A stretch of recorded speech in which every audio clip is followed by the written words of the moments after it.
이 아프리카 신앙이라는 것이 뒤에 제가 이제 말씀을 드리겠지만 이게 저는 이제 이 아프리카 민간 신앙을 종교로 이렇게 분리해서 보는 그 관점에는 반대를 하거든요. 이거를 뭐 흔히 이제 아프리카 민간 신앙을 전통 종교라고 이제 카테고리화하는데 저는 그거는 좀 아닌 것 같다라는 생각을 하는 것이 이 아프리카 사람들이 그 제가 볼 때는 뭐 남아공뿐만이 아니라 케냐도 그렇고 가나도 그렇고 제가 그 남아공, 케냐, 가나를 주로 이제 돌아다니면서 연구를 하는데 이 사람들이 뭐 기독교인이건 무슬림이건 대부분 다 종교를 가지고 있잖아요. 아프리카 사람들이. 기독교인이건 무슬림이건 간에 상관없이 이 사람들이 기본적으로 민간 신앙에 대한 어떤 그 바탕을 깔고 있는 것 같아요. 제가 조사를 해본 결과에 의하면.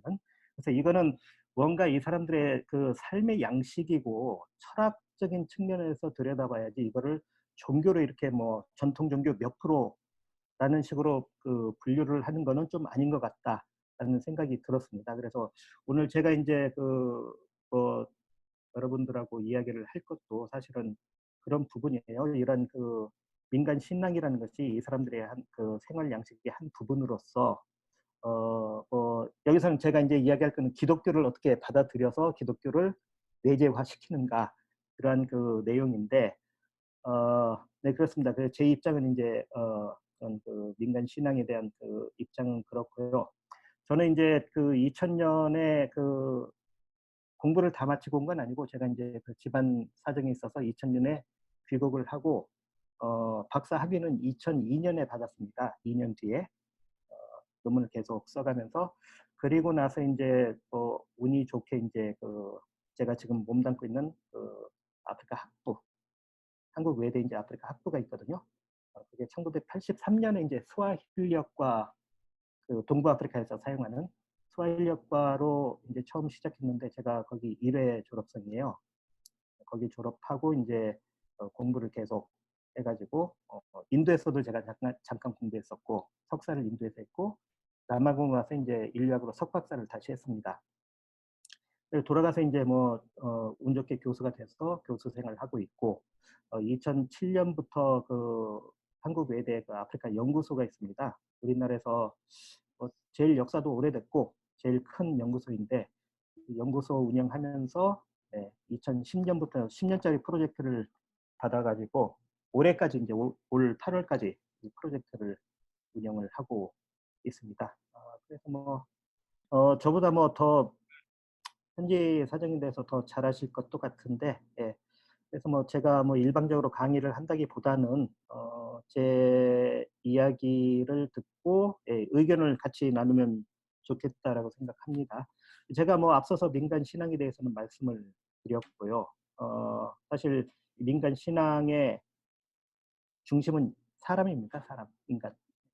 인간을 둘러싸고 이 인간이 물질 세계하고 영의 세계를 어떻게 이해를 하고 받아들여서 자신들의 삶 속에 체화를 시키느냐, 녹여내느냐 이게 중요한 것 같고요. 그래서 저는 이 민간 신앙이라는 것이 아프리카 사람들이 가지고 있는 민간 신앙이라는 것이 뭐 조상 숭배도 있고 악에 대한 어떤 두려움 이러한 그 민간 신앙이라는 것이 이 사람들의 그 삶에 되게 깊숙이 뿌리박고 있다고 저는 생각을 해요. 그래서 민간 신앙은 이런 그 저는 이제 이걸 제도화된 종교 또는 세계 종교라고 부르는 뭐 기독교나 이슬람하고 같은 그 카테고리로 묶어서 생각할 수 없다라고 이제 생각을 하는 입장이거든요. 그리고 중요한 거는 뭐 민간 신앙을 그 아프리카 뭐 대륙에 이제 그 독자적으로 독립적으로 사용되는 언어가 2,000개가 넘는다 그러거든요. 언어가 그렇게 많다는 것은 그만큼 다양한 그 문화권이 존재한다는 뜻이고 그 말은 이 사람들의 그 사고관이나 인식 체계가 그만큼 다양하다는 소리인데 그래서 이 민간 신앙의 그 형태, 내용 이런 것도 상당히 다양합니다. 근데 이제 제가 좀 거칠게 요약을 하자면은 제가 연구를 해본 지역 그리고 제가 연구는 직접 못했지만 저와 같은 그 종교 인류학을 하는 인류학자들이 써놓은 그 민족지들을 읽어보면은 공통적으로 크게 3개 정도의 그 민간 신앙과 관련된 어떤 그 개념들이 있는 것 같아요. 그 중에 이제 가장 중요한 것이 조상 훈령이고요. 그 다음에 우리가 이제 마녀 또는 악마라고 이제 표현을 하는 악한 힘. 그 다음 마지막으로 이제 중요한 게 종교 전문가.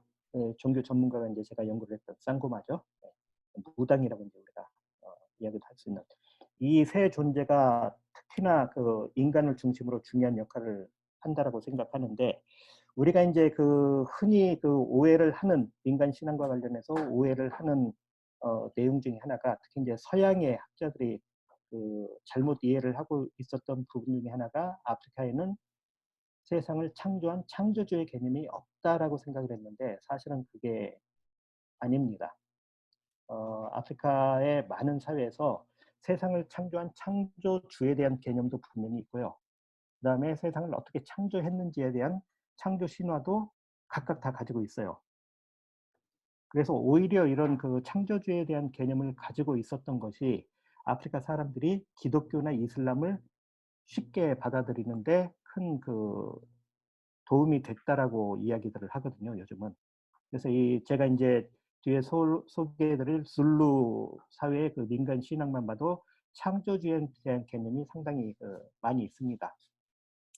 근데 이 세 개의 그 존재죠. 조상 훈련과 악한 힘과 종교 전문가. 이 세 축 중에서 특히나 중요한 것이 이제 악한 힘하고 조상 훈련의 관계예요. 악한 힘은 사회를 파괴하는 존재이고 조상 훈련은 그 사회를 파괴하는 악한 힘으로부터 사람들을 보호해주는 보호령의 역할.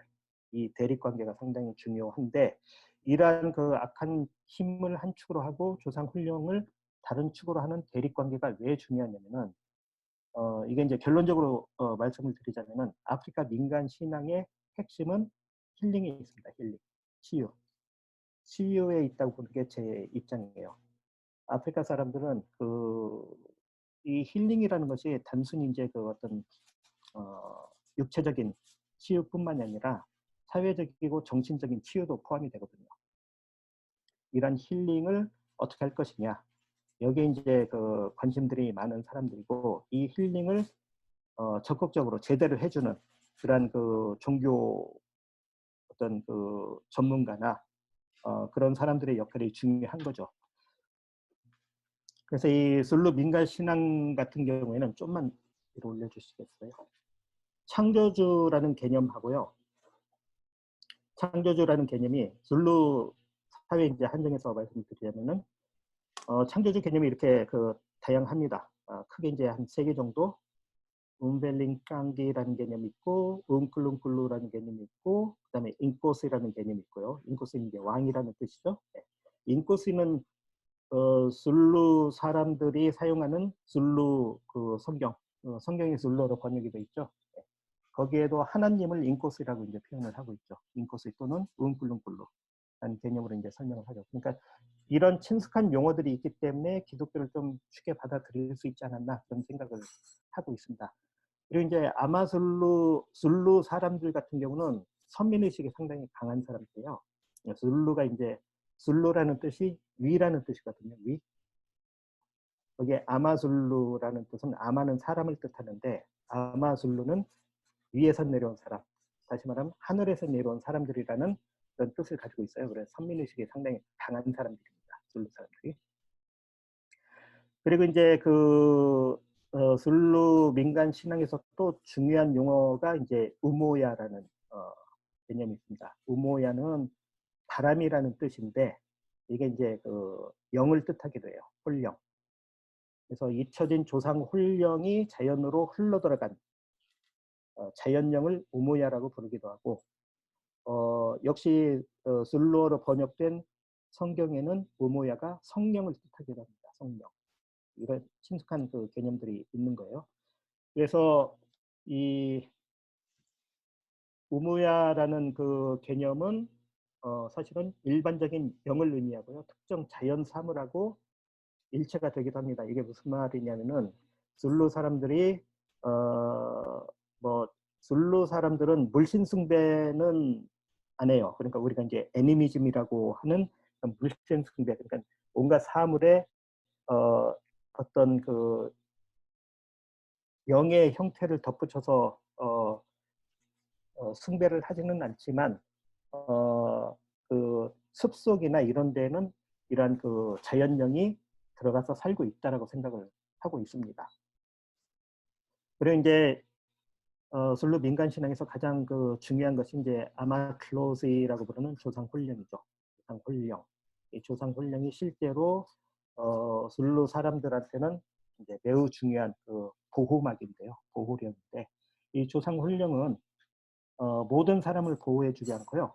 특정 집단만 보호를 해줍니다. 그 특정 집단이라는 것은 부계 사회, 술루 사회가 부계 사회잖아요. 그래서 이 부계 사회 구성원만 보호를 해주는 보호령입니다. 그래서 매우 제한적이에요. 이 보호를 해주는 그 영역 자체가 공간적으로 보면은 부계 사회, 그러니까 그 부계 사회라면 이제 할아버지, 아버지, 아들로 내려오는 남성 구성원들을 보호해주는 역할을 하고 시간적으로도 제한이 돼 있어요. 우리나라처럼 뭐 그 우리나라에서 뭐 제사를 지내는 것처럼 보통 3대에서 4대를 넘어가지 않습니다. 조상 훈령의 그 범주가. 그 범주를 넘어가면은 우모야로 이제 넘어가는 거죠. 이게 이제 그 뒤에서 볼 사만이라는 시간으로 옮겨가는 그런 그 것이거든요. 그래서 이 보령의 역할을 하지만 특정 집단에 한정해서 그 자기 그 부계, 특히 이제 부계 사회를 중심으로 하는 특정 집단을 중심으로 보호를 해주는 그런 역할을 한다. 그에 비해서 악한 힘이라고 부르는 움타가티는 이런 그 집단이나 시간의 제약이 없습니다. 이 악한 힘은 일반적으로 사회악이에요. 사회악. 반사회적인 존재이고 대상을 가리지 않고 무차별적인 파괴를 목적으로 하는 그런 대상입니다. 그래서 흔히 이제 이 움타가티를 창, 조상훈령, 아마틀로스를 방패 이렇게 이제 이야기를 많이 하죠. 그리고 이 민간 신앙의 기본 골격은 그래서 각종 질병이나 불행. 제가 이제 이 뭐 수업 준비를 하면서 코로나 바이러스가 이제 남아공에도 굉장히 심하잖아요. 지금 락다운 걸려 있죠. 예.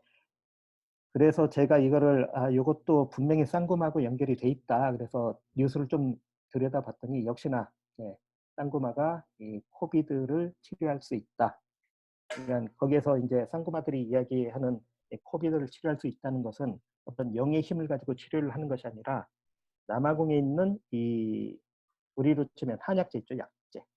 약재를 이용해서 코비드를 치료할 수 있다. 그런 그 주장을 하는 쌍구마들이 있더라고요. 그러니까 이런 것 자체를 이제 질병이잖아요. 질병의 형태를 자신들이 처리할 수 있다, 치료할 수 있다라는 입장이죠. 그리고 아마도 뭐 뉴스에서는 아직 못 봤는데 이러한 코로나 바이러스를 움타가티의 어떤 그 공격으로 해석을 하는 쌍구마들도 상당수가 있을 거예요. 그래서 이러한 그 각종 질병이나 불행의 기원은 움타가티에 있다. 악한 힘에. 라고 이제 일반적으로 생각하고요. 그러한 질병과 불행을 보호하는 것이 조상 훈령이에요. 이게 이제 그 관계입니다. 그런데 사실 조상 훈령이 강하면 강할수록 악한 힘이 침투를 못하겠죠. 그래서 이 술루 사람들은 이 조상 훈령에 대한 그 어떤 그 주기적인 그 숭배를 통해서 기억을 통해서 조상 훈령과의 끈끈한 유대감을 유지하려고 이제 노력을 하는 사람들이죠. 그래서 이 악한 힘이 가져오는 질병, 불행 이런 것을 어떻게 극복하고 치유할 것인가, 힐링에 이제 관심 있는 것이 민간 신앙의 핵심이라고 저는 생각을 합니다. 그리고 이제 아프리카인의 그 종교 시간관념에 대해서 잠깐 말씀을 드리자면은 제가 이게 존 은비트라고 뭐그 목회 활동을 하시는 그 존 은비트 그 아프리카 종교와 철학을 읽어 보셨을 거라고 생각하는데 이게 사실은 그 완역이 된 책이 있어요. 그 서울대학교 종교학과 교수님이셨던 정진웅 교수님이 지금 이제 절판이 됐습니다. 아주 오래전에 제 대학 다닐 때 이거 가지고 저도 책을 읽었던 기억이 있는데 아프리카 종교와 철학을 완역을 하신 내용, 책이 있습니다. 근데 저는 이제 그 종교와 철학 중에서 중요하다고 생각된 부분 한 20%만 제가 발췌를 해서 어, 번역을 한 게 이제 제가 2009년에 내놓은 아프리카 종교와 철학인데, 거기에서 이제 제가 아주 중요하다고 생각하는 아프리카인이 가지고 있는 어떤 그 민간 신앙과 관련된 어떤 관념, 개념 두 가지를 말씀드리자면은 사스하고 자만이라는 개념이에요. 존 은비트가 이제 케냐의 신학자였잖아요. 어, 그래서 이 존 은비트는 사스와 자만이라는 그 시간 개념이 아프리카 사람들의, 저는 이거를 그 종교적 시간이라고 한정해서 이해를 해야 한다라고 생각하는데요. 자칫 잘못 생각하면은 아프리카 사람들은 사사라는 현재 시간과 자만이라는 과거 시간만 가지고 있는, 현재 시제와 과거 시제만 가지고 있는 사람들이라고 오해를 하기가 쉬워요. 그런데 실제로 이거는 종교적인 시간 개념입니다. 실제 아프리카 사람들한테도 미래에 대한 그 관념이 있죠. 시제 자체도 미래 시제가 있습니다. 언어에. 그래서 이거는 종교적인 시간이라고 좀 한정을 해서 이해를 해주시면 좋겠고요. 그리고 또 하나는 이 존 은비티가 이 책에서 쓴 사스하고 자만이라는 개념은 스왈리어예요. 사스와 자만이가. 그래서 이거는 동부 아프리카에 좀 한정이 된 그런 시간 개념이라는 거. 물론 책에서는 서부 아프리카에서도 뭐 끌어오고 뭐 이런 다양한 자료를 가져오지만, 기본적으로 존 은비티가 케냐의 신학자였고 동부 아프리카의 스와힐리하고 그 인근 지역에 살고 있는 사람들의 시간 개념을 가지고, 종교적인 시간 개념을 가지고 이 책을 썼다는 거, 이걸 좀 이해해 주시면 좋겠습니다. 그래서 이 존 은비티가 이야기하는, 그래도 이제 존 은비티의 사서 자만의 개념은 우리가 이제 그 조상 혼령과 사람과의 관계를 설명하는데 굉장히 도움이 되는 것 같아요. 제가 읽어봐도. 그래서 이 사사 같은 경우는 스왈리어로도 현재라는 뜻을 가지고 있습니다. 지금이라는 기간을 의미해요. 사사는 사람들이 즉각적으로 관심을 기울이는 시간, 바로 지금이죠. 지금 현재인데, 사실은 이게 좀 복잡합니다. 이 사사는 현재이지만 지나간 과거도 일부 포함이 돼요. 현재이지만. 이게 무슨 말이냐면은, 그래서 제가 이게 종교적 시간이라고 말씀을 드리는 건데, 이 사사에 관여된 존재들은 살아있는 사람도 포함이 되지만 죽은 사람도 포함이 됩니다. 죽은 사람은 과거잖아요. 근데 그 죽은 사람도 사사 기간에 포함이 되는 게, 조상 혼령 같은 경우는 보통 죽었지만, 육신은 사라졌지만 영혼은 여전히 후손들하고 같이 한다고 생각을 하거든요. 그래서 이게 보호령인 거예요. 그 기간이 제가 앞서 말씀드렸듯이 한 3대, 4대 정도 되는 겁니다.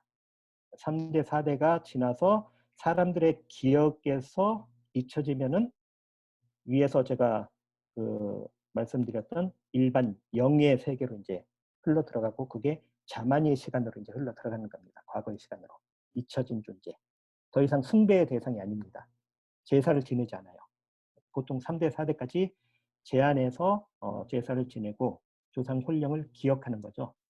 그래서 그 조상 혼령이 죽었어도 한 3대, 4대, 3대, 4대면은 한 50년에서 한 75년 정도까지는 사스의 기간이 포함이 되는 겁니다. 과거가 아니라. 사스하고 자만이는 사실 이게 뭐 칼로 이렇게 탁 베는 것처럼 기간이 정해진 게 아니라 상당히 중첩이 되는 기간이에요. 이게 50년이 될 수도 있고 70년이 될 수도 있고, 경우에 따라서 한 10년, 20년이 될 수도 있고, 사스와 자만이가 겹치는 기간이, 조상 혼령이 얼마나 우리의 기억 속에, 그들의 기억 속에 남아있느냐, 이게 이제 중요하다는 거죠. 그래서 이 사사 같은 경우는 조상 혼령이 우리하고 같이 머무는 기간. 그래서 이 존 은비티는 조상 혼령을 살아있는 죽은 자라고 표현을 했죠. The Living Dead라고. 몸은 죽었지만 여전히 살아서 인간들한테 영향을 미치는 그 기간. 그래서 Living Dead, The Living Dead가 존재하는 기간 자체가 사사입니다. 사사. 사스는 뭐 그 우리가 예측할 수 있는 미래도 이제 포함한다라는 그 이야기도 하지만 우리가 기약할 수 있는 과거까지 포함이 된다라는 것이 사스이고요. 자만이는 그보다 훨씬 더 길고 거시적인 기간이죠. 그러니까 사스가 이제 계속 시간이 흘러서 뒤로 움직이게 가면서 자만이 점점 흡수가 돼가는 거죠. 그래서 이 자만이는 시간의 무덤이라고 이제 그 표현을 하고 싶고요. 종결입니다. 시간의 무덤이고 종결. 잊혀지는. 모든 것이 잊혀진. 그래서 살아있는 조상훈령, 살아있는 죽은 자가 자만이로 넘어가면 그냥 일반적인 영의 세계로 이제 흘러 들어간다라고 이제 이해를 하시면 될 것 같습니다. 그래서 이 시간이라는 것은 아프리카 이 존 은비티가 이야기하는 시간이라는 개념은 숫자로 표현할 수 있는 그런 시간의 개념이라기보다는 사람들이 경험 속에 갖고 있는 시간, 종교적인 시간이라고 이해를 하시는 게 좋을 것 같습니다. 저는 뭐 이 부분은 상당히 공감을 하고요. 저는 비트의 주장에 선과 악의 개념도 상당히 재밌는데 이건 그 굉장히 윤리적이고 도덕적인 문제하고 그 엮이는 문제라 아프리카 사람들이 선과 악을 어떻게 그 받아들이느냐, 선과 악의 개념을 역시 이것도 그 시간의 개념처럼 아프리카 사람들이 생각하는 현재와 과거라는 것은 절대적인 그 대립 개념이 아니라 서로 중첩이 되는 그 개념인 것처럼 선과 악에 대한 개념도 상당 부분 겹치는 것 같아요. 사람들이 생각하는 선과 악의 개념은. 그래서 아프리카 사람들한테 무엇이 선이고 무엇이 악이냐 이거를 가늠하는 기준점으로 삼는 아주 중요한 포인트가 사회질서. 사회질서를 어떻게 유지하느냐 그리고 어떻게 협동적인 삶을 살아가느냐 이게 중요하고 이런 사회 질서를 유지하는 한 그것은 선한 행위 그게 설령 윤리적으로 절대적인 보편적인 윤리에 비추어 볼 때 이게 보편적인 윤리에 어긋난다 그래도 이게 아프리카 사회 자신들이 몸담고 있는 아프리카 사회 질서에 도움이 된다. 그렇다면은 이거를 선한 행위라고 인정을 한다라고 이제 이야기를 하거든요. 반면에 사회 질서를 파괴하는 것, 이거는 그 공동체를 파괴하는 거죠. 이걸 악한 행위다라고 이제 그 인식을 한다 그래요. 그래서 어떤 행위가 사회적 이익을 추구하느냐, 아니면은 개인적 이익, 사회에 해가 되느냐 따라서 선과 악의 구분이 갈린다. 그래서 이 조는 비트의 그 책에도 그런 표현이 나오는데 사람이 살인을 해도 사람을 죽인다는 것은 보편적인 윤리관, 도덕률에 비추어 볼 때는 그건 절대 악이죠. 그런데 이 살인이 공동체에 이익을 주느냐? 그렇다면 이게 악이 아닐 수도 있다는 거죠. 공동체 이익이 된다면. 반면에 공동체에 해가 된다면 그건 악인 거죠. 그래서 이 움타가티의 행위들은 절대적으로 악입니다. 이거는 반사회적인 행위이기 때문에. 제가 이제 이런 얘기를 하면은 사실 뭐 좀 의아해 하시는 분들도 있는데 저는 이제 그런 예를 들어요. 이게 뭐 아프리카 사회만이 이러한 공동체적인 그 질서 이익에 부합하는 것이 선이고 그게 아니면은 악이라고 생각하는 건 아니다. 이거는 어떻게 보면 인간 보편적인 그 행위일 수도 있다. 전쟁에서 군인들이 어, 적군을 죽이는 것, 그것도 살인이잖아요. 그런데 그게 정당하게 받아들여지는 경우에 따라서는 아군의 입장에서는 그런 거를 비춰 보면은 좀 이해가 되지 않느냐라고 이야기를 하는데 어쨌거나 이거는 좀 그 관점에 따라서 논쟁거리가 되기도 하는 것 같습니다. 어쨌거나 이 아프리카 사람들은 이 공동체의 선을 유지하기 위해서 공동체의 선을 유지하는 데 이제 굉장히 관심이 많고요. 이거를 유지하기 위해서 이제 다양한 법, 관습, 그다음에 행동 규범, 법칙 이런 것들을 만들어 놓은 거죠. 그게 이제 민간 신앙의 구성 요소인데 그래서 그런 거하고 관련된 이런 도덕적 규범 윤리관 이런 것을 준수하는 것이 매우 중요하다라고 이야기를 하고 있습니다.